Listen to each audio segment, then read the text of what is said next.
So again, thank you very much for your availability to participate in this panel. Your views, insights would be most valuable.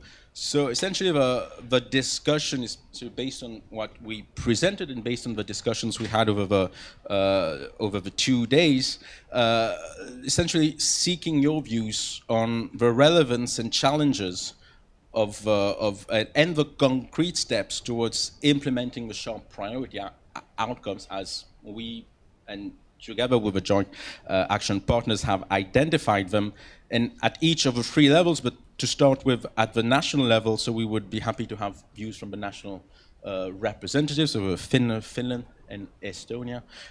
So thank you very much. Have your view essentially on the 10 priority outcomes that have been identified, and what are your views on their relevance and challenges, and the steps to actually sustain them in your countries? So perhaps we can start with Finland. Right. Thank you so much. And good afternoon to everybody. My name is Taneli Puumalainen.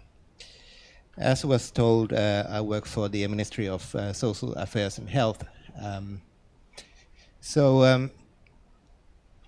On our behalf, we have been very grateful of SHARP, and we congratulate the team here in Finland and of course in all member states. I'm also at the ECDC Management Board, and I had a sort of a déjà vu when listening to the presentation, because all these things were in one way or another discussed at ECDC board last week, and also HERA board, where I'm also participating. Many of the issues have been discussed, and as many of you know, there is a health security committee meeting right now, and again these issues are discussed. So my sort of first reaction is that when it comes to sustainability, actually SHARP results have already been implemented partially or are being implemented right now. So there is the cross-border regulation, new mandates of ECDC and EMEA, EU-level preparedness planning, and many other things which are now ongoing. HERA has been funding a lot of activities, lab network, likewise ECDC. So we have 2 networks and maybe 3 when there is a chemical threats network. So many of the things have been progressing quite rapidly at EU level, and maybe Jussi can comment on WHO and global level. COVID, as always, when there is a good crisis, it speeds up development.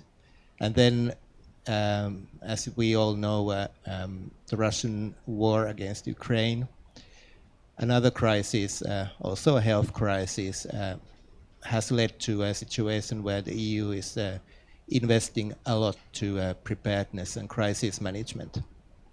But that's not, or that wasn't my topic. That was the national level implementation and sustainability. So we have now had a new government, I believe, 5 minutes. And the government program was introduced last Friday, and there is a high emphasis on preparedness in many different ways. And what we are right now doing is and will be doing in a couple of months' time, is to make an action plan. So I think that SHARP results come in very timely occasion when we have a lot of things that we would like to improve here in Finland. So the implementation of a new government program, as one example. We also rethinking our national emergency supply agencies work, what we want to prepare nationally, on what we can rely on EU level preparedness, We applied and we got, thank you Hera and Commission, a very significant rescue stockpile here in Finland. So that's part of the sort of the overall picture here nationally, that EU plays an important role, but thus far it has been a supportive role to our national preparedness. We have a sort of comprehensive security concept, which means that it's a whole of government, or actually a whole of society approach to preparedness. And we are just in a process of preparing a new plan for 5 years, how we will tackle not only health but other crises. So again, SHARP is very timely. Then our national preparedness plan for pandemics was approved at the ministry level yesterday, and now it's for public hearing for the next 2 months, and we expect the whole society to give comments, probably not to repeat everything that we did for COVID. And also we are drafting a new legislation for communicable diseases, and maybe also a different legislation for pandemics. So again, all the learnings that we have got from SHARP are now actually being implemented to a national legislation and different government decisions, and also a number of other instruments or actions. Just internationally, I want to highlight that we are a member of NATO, and we are happy to bring SHARP learnings to NATO surroundings as well. Many of you know that there is significant preparedness planning and resilience work ongoing, partially due to crisis as well. So again, SHARP is important. EU, NATO, it's important for Nordic cooperation that we are building, and Baltic cooperation that we've been doing for years. And again, then the EU level, which I already mentioned, and WHO pandemic treaty and IHR. So briefly, thank you.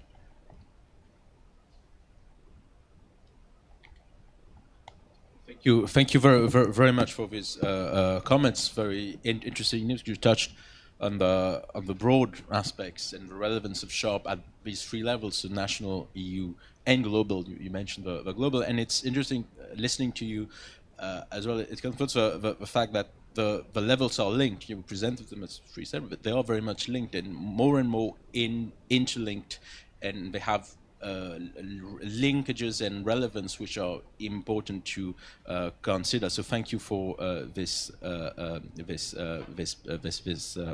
idea.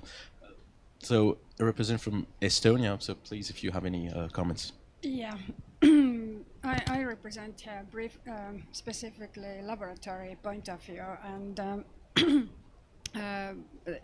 this SHARP opportunity has been really relevant for national level in Estonia, and yeah, special thanks to Robert Koch Institute especially about this.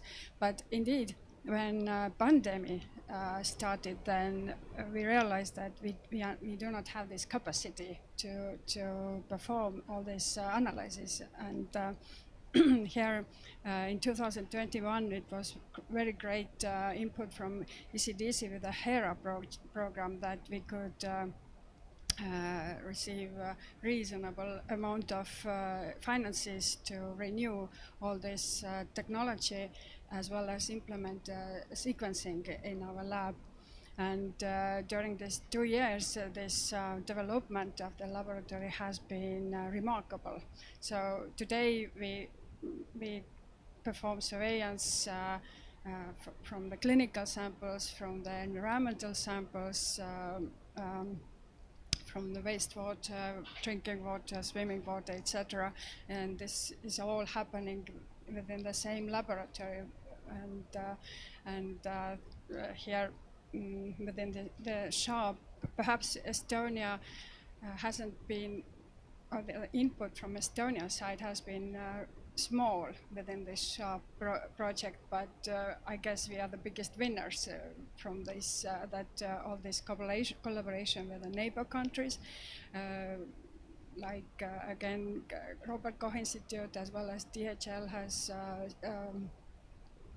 trained our laboratory specialists. Sweden has verified, for example, our monkeypox analysis. So this collaboration between neighbor countries has been also very nicely supported, and really special thanks to all these sharp people here.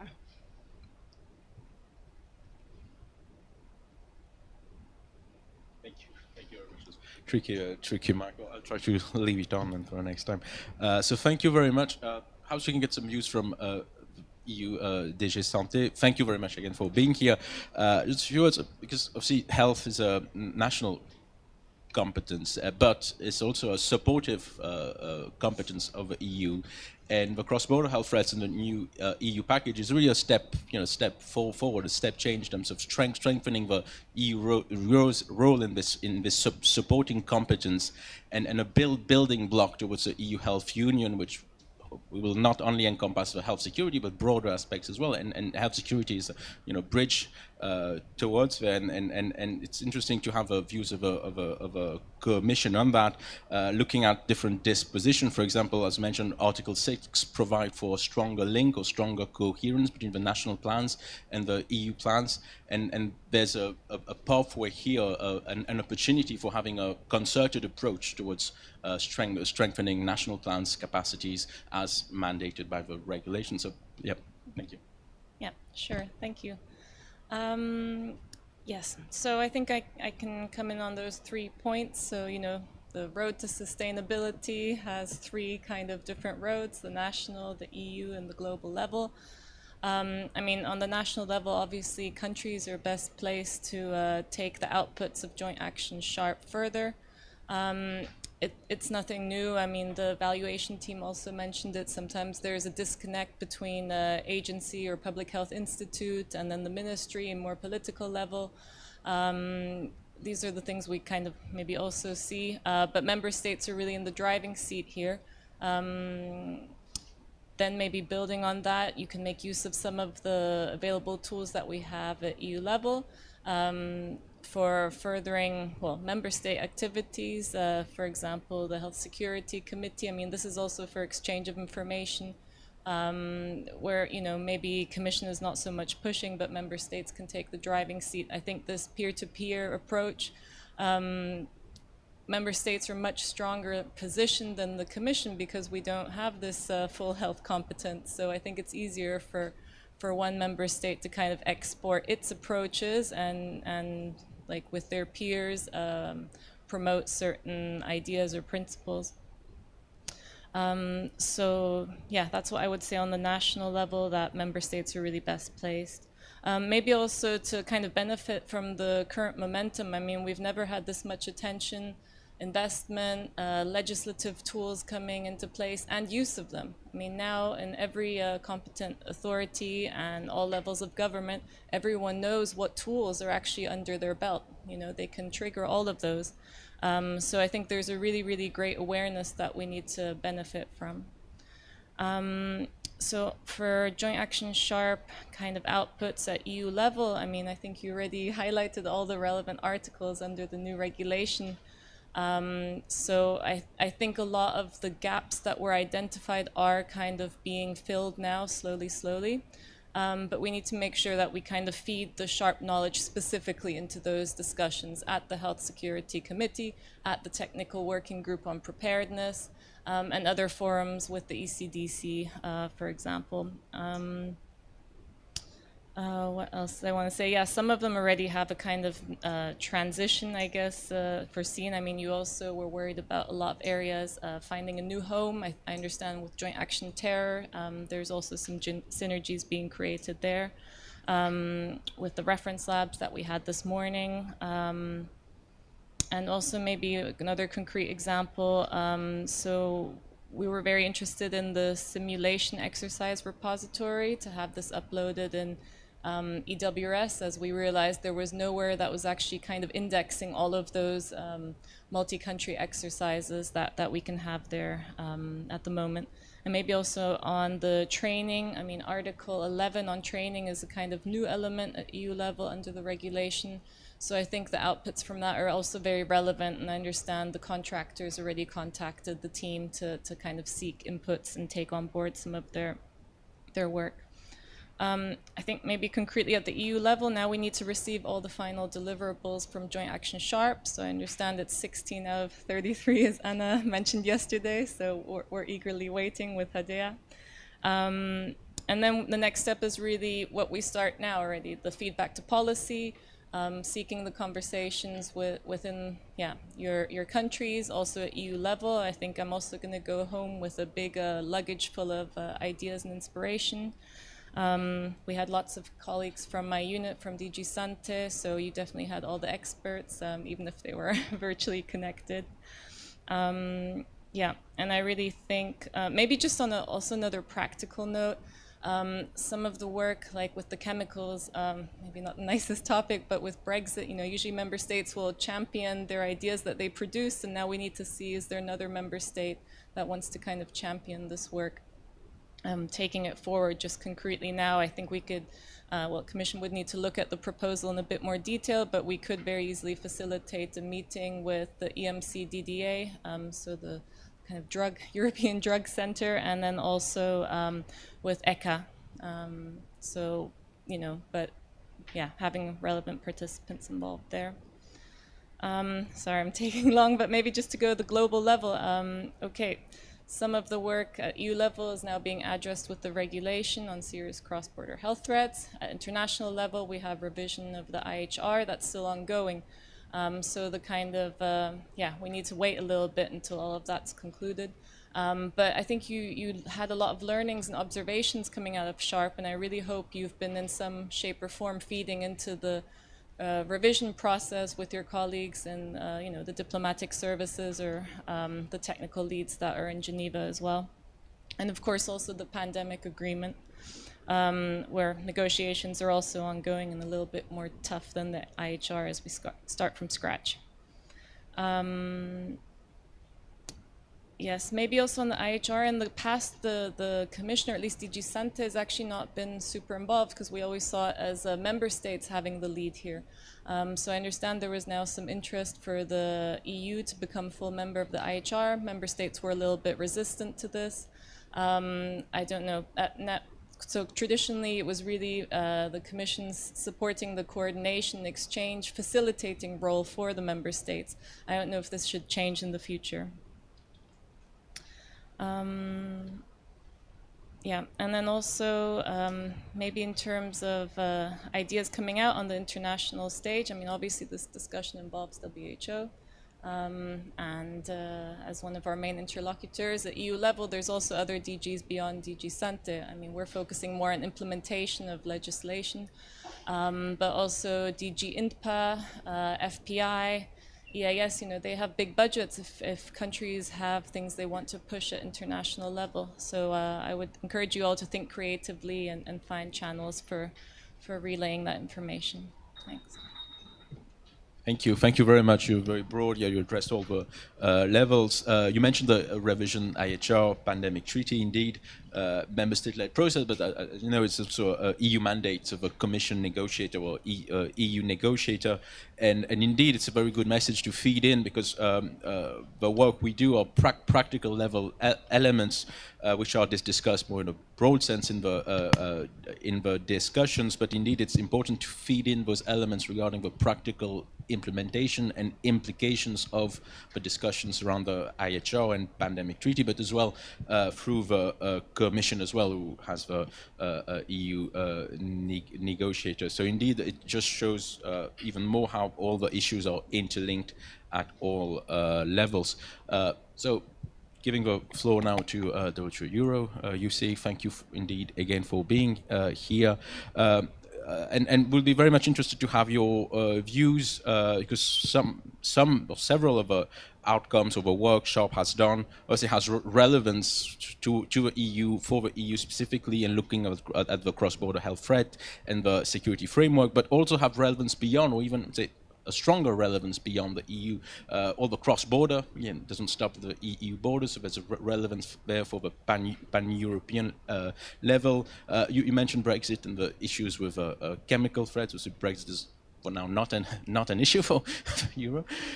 So that also has a relevance here for how the WHO Euro at the regional level can leverage the work for added relevance beyond the EU and the pan-European level. So having your thoughts on that, on the cross-border and all essentially outcomes where there's added relevance to look at the pan-European level. Thanks.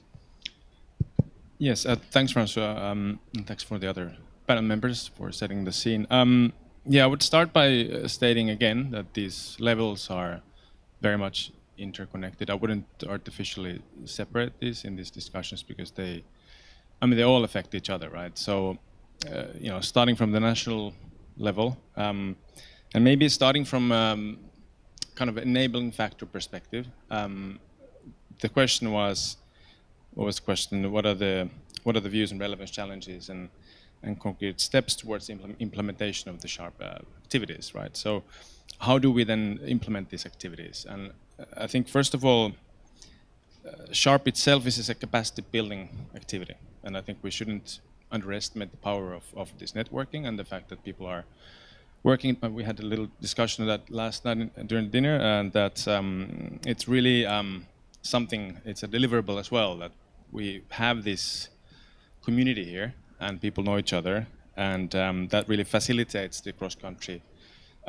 learning and providing direct technical support and capacity in member states. So the process itself helps, right? But then yesterday, when we had the other panel on the Work Package 5, and I brought up the lessons identified or learned, depends sometimes, on COVID and the interaction after action reviews and some of the challenges and actions that are coming up. One best practice that often come up in countries is a staff commitment. So they were able to provide lots of capacity and support because of high staff commitment, and that's of course one key driver here on a national level. But it's a best practice, but also a challenge if the system is reliant on staff commitment and people who work hard with very limited resources. It's not sustainable either. So again, that's one enabling factor that needs to be fixed on national level to drive the implementation forward. And again, we heard many good products and outputs here, but you need to prioritize priorities. You need to start from something and also acknowledge the fact that we can't fix it all tomorrow, but at least we have to prioritize priorities given the country-specific hazards, vulnerabilities and capacities. That's the main thing. So starting from the risk assessment in a way. And then moving to regional global level before I go to some details on different work packages. So it's been mentioned the Preparedness 2.0, the new, say, strategy or action plan, which is under development at the Euro level. This aims to build on an action plan that's been implemented, or it ends this year, 18 to 23. So it's a next step, and obviously building on numerous reviews, panels, and COVID lessons learned and so forth. There's a tag, the Technical Advisory Group. You're well aware of that, and some of you as well. It consists of member state experts from different countries in a very multidisciplinary fashion. In addition to having the usual suspects in surveillance, lab, emergency preparedness response experts, you also have youth organizations and mental health experts in this tag. So how SHARP products can inform the Preparedness 2.0 development? Well, first of all, one route is this, that we gather all this information and use it from our end, but it's also a member state process. So you can try to work through the tag and your countries to affect that process. but it's ongoing and it's supposed to be ready next year. And it should also be obviously in line with the global development. I talked about the health security architecture yesterday, the HEPR framework. It's also in line with that. And that links to IHR and the pandemic treaty processes, which are also member state-led processes, as said here. So how SHARP can influence these, it's actually probably most efficient is through the member state reps, which are basically driving that process. And then just some concrete notes. I mean, the work package 5 was on the cross-border collaboration template, for example. There's been a lot of, let's say that there are lacks in collaborative working across different sub-regions and really building these kind of sub-regional entities for facilitating preparedness and response activities. That's very cost-effective as well, pooling resources. So I think that's one important step that can be taken based on some of the SHARP products. But it's not only having agreements and SOPs in place. I mean, there needs to be a system of really testing and exercising this. The work package 6 talked about the preparedness and response planning, which are the sectors involved. I think that should be then linked also with the PRET initiative, which is now the preparedness and resilience for emerging threats, including a first module on how to concretely develop a respiratory pandemic preparedness response plan, including some of the lessons learned or identified from COVID-19. So that's one dimension how that work package 6 can be linked with that ongoing process. Training we talked about a lot today. I think it was a great work package, and to maintain these training materials online, it is itself, I think, a very, very good step for using these. On chemicals, just today, we talked to our colleagues from UKHSA after the presentation on the SOPs and surveillance guidelines.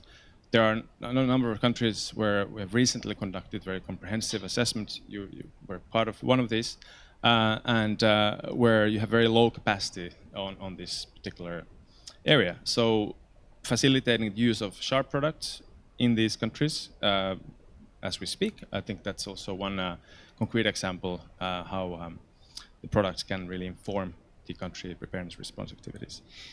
But again, I mean, this is nice. We can implement, we can move forward, but then we need to have a fully functioning monitoring system as well, tracking what's being done in the next years. And I think that is related to our assessment work, ECDC Commission assessment work, and how we align ourselves and how we find this fully functioning holy triangle, member state, ECDC, WHO, in a streamlined fashion. I think that's also one thing to consider. So these were some of the points on all these different levels. Again, we don't have to separate these necessarily. Comments with both general and specific, looking at some of specific outcomes. To remain specific, I think we have a few more minutes left. We have a few more minutes. You mentioned work package 5 and across border, and I also mentioned, I think perhaps have your more specific views, is the approach that was taken for IHR strengthening of the core capacity, because there's a peer-to-peer approach for the assessment. The JE is peer-to-peer, and we know the value of a peer-to-peer because you understand the problems, you talk to the same kind of people, so that's a value. But the process, the similar process for the strengthening, I think is also interesting, because once you have the evaluation, then you have the recommendations, instead of a country being on its own, as it were, to implement those recommendations, having a peer-to-peer approach to follow-up of those implementations as was undertaken, I thought was quite interesting. And as I've seen, you will be strengthening the national capacities through the new strategy, the NAPS. How do you see a value for this peer-to-peer approach, and also relevant for the EU as well, the peer-to-peer approach for actual implementation of recommendations and the strengthening, as opposed to not just for the evaluation? Do you have any thoughts on that? Yeah, no, I think this peer-to-peer approach, I mean, that's obviously to some extent related to what I said about the network and this community, the Sharp itself is a very important deliverable in a way. And yes, the JE, for example, yes, it's fully peer-to-peer, member state experts, other UN agency experts, ECDC experts, and so forth, are basically together working together on the ground with the country-level experts. And it certainly has an added value in many ways, because people talk to each other, working in similar positions and jobs, and know the same challenges and also best practices. They can learn from each other, but also then when taking the next step, especially in let's say in the poorer countries in the European region, then that also facilitates this potential bilateral support program, which has happened in many times in after different assessment JEs, for example. So I mean, yeah, this peer-to-peer approach, I think it has very many added values, and also in implementing the Sharp products. Right, thank you. Just looking at the time, we still have a few.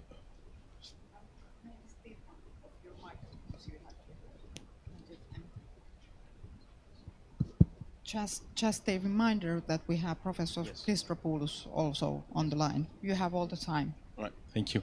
But there's one more specific before we give the floor to Professor Christos regarding the capacity building.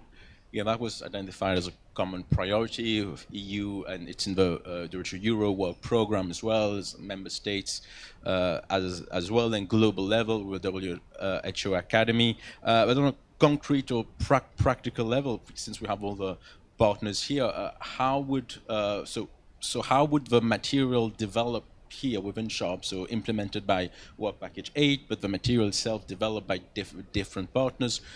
Could it be envisaged that they could be sort of handed over to the WHO Lyon, the WHO Academy? So could there be specific practical ways where the training developed here could be leveraged at the global? So we don't have an academy here, but just linking with perhaps to the floor the work packages who developed the training modules. Think of RKI, perhaps you developed some training modules as well.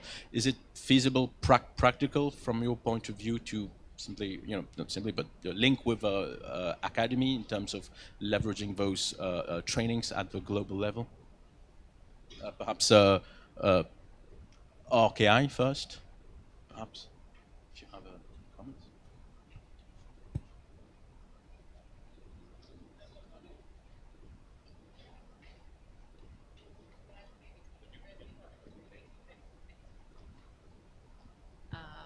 So yes, I know the question was directly to training and national implementation, but I think on lines with that peer-to-peer, that was very important when it came to the capacity building or capacity strengthening workshops that we had in Work Package 5, that we were learning together, and the profiled examples were from the countries themselves.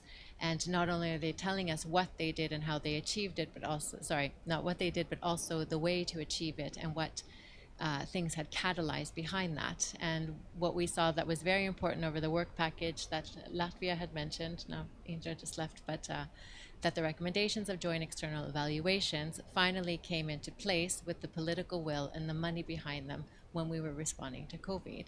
So that was very special. And now with the end of Work Package 5 and to maintain this into countries, we have to see if we can keep up this importance so we don't have to rebuild it when it is needed.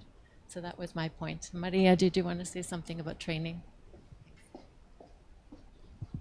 Yeah, indeed, we are happy to say that, for instance, in Germany, we have a 3-day face-to-face crisis management course coming up, and we are using a lot of the materials, of course, then in German language and the case scenarios. And this is maybe the perfect moment also to thank my colleague Janina, who prepared a lot of the scenarios, and we are very happy to reuse the use the material, and so there's opportunities coming up.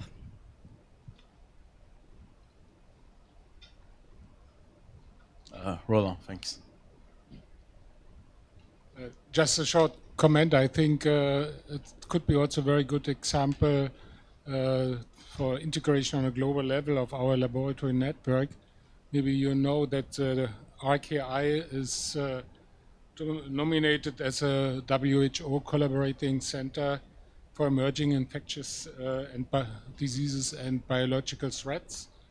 And in framework of this WHO CC, our network, the European network, eMERGE network, plays an important role. And we could rely also in case on this network and using maybe the capacity if there's an urgent need. So there's a very good link between global WHO and European level. Is anyone else from the floor has any comments? Hayden Cole, Health Security Agency. Just to follow that, likewise, we're a WHO collaborating centre for chemical events, and we'd work through that route as well to provide this sort of further capacity building activities. Over.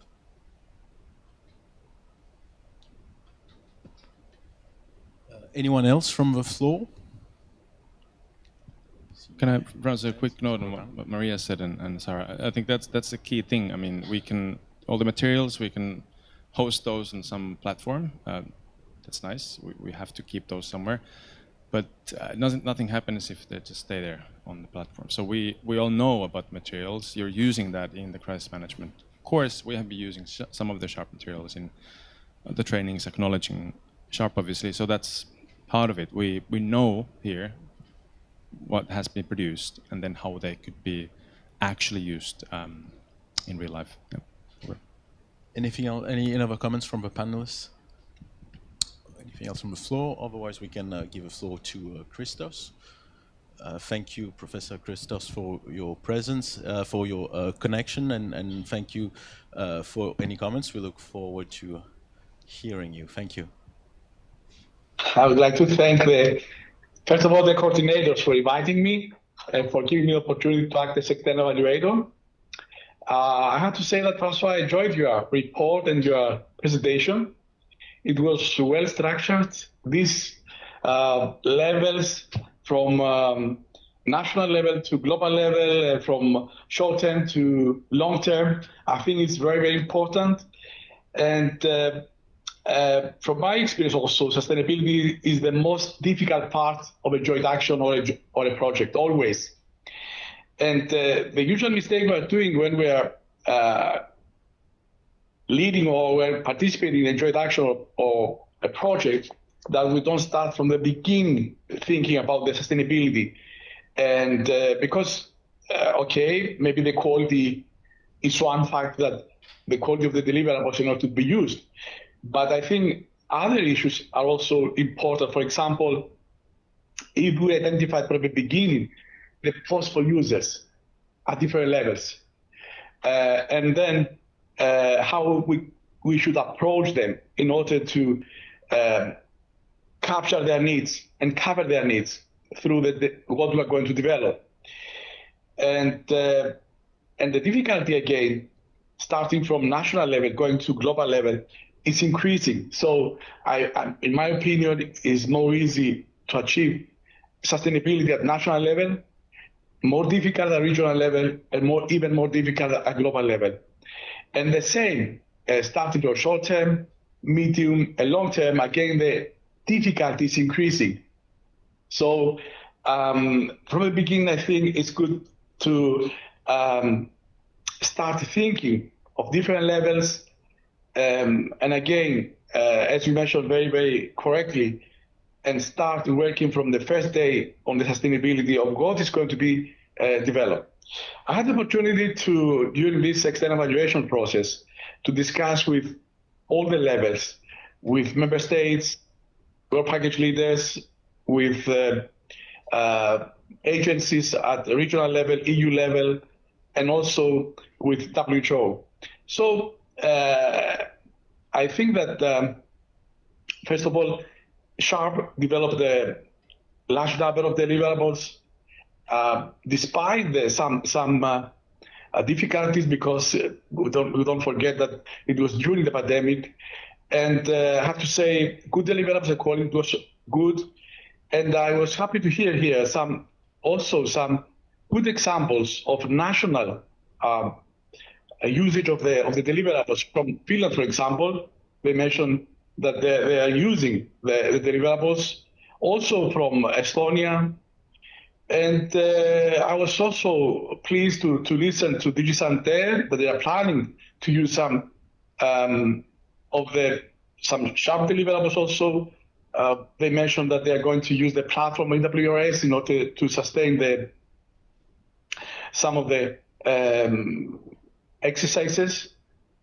Also, despite the WHO representative mentioned something, I think that some colleagues from RKI mentioned that now they became WHO Collaborating Center for Emerging Infectious Diseases. I think these are some examples that, okay, SHARP is moving in the right direction. Their deliverables are going to be sustained at least for short and medium time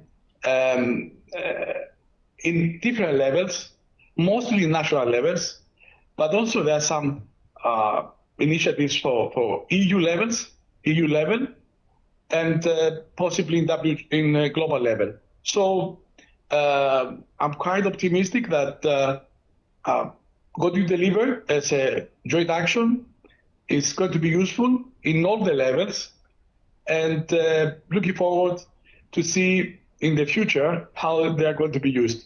That's my intervention, and I would like to thank again for the collaboration and for giving me the opportunity to act as an external evaluator of this very interesting joint action. Thank you very much, Christos, for your words, very valid comments and insightful views.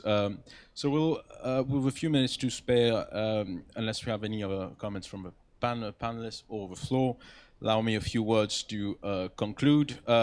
First, let me say what comes out from the panel and the discussion is, if I had to choose one word, is the timeliness of the SHARP outcomes. Because of course, as we all know, SHARP was affected, the implementation was affected by the COVID pandemic, but seeing opportunity from adversity, we see that the COVID and the impact it's had on the frameworks at both national, EU, global levels represent indeed an opportunity to sustain and to have clear, immediate relevance for the SHARP outcome. So the pandemic, which was indeed a challenge, actually, but the consequences and the impact it's had and the unprecedented attention it has brought to issues of prevention, preparedness, and response presents a clear opportunity to sustain the SHARP outcomes and underline the relevance and timeliness of those outcomes happening at the time when actually they are needed. And as an example of that, so feeding specific aspects of outcomes, looking at from work package 5 or 6, and specifically, for example, into the work of a HSC working group, looking at those aspects shows a good example of a timeliness of those outcomes. And last point, but Giuseppe sort of mentioned it, but I wanted to say that as a closing point. There's an 11th priority outcome, which is not in the slides, and you won't find it in the reports. It's not measurable in any meaningful sense. I'm not sure it will be in the evaluator's report. But it's this, it's us, it's the human contact, it's the networking, the interstitial work, the dinner last night, the informal exchanges, which create this community of work which potentially allows in the future, if there's a specific issue, someone to say, hey, I know someone who works on this, and to be able to contact that person. So this community of work, this human interaction is also a priority outcome of joint action. And regarding how to sustain that outcome, both short, medium, and long term, that really is up to us all individually and collectively to sustain. Thank you.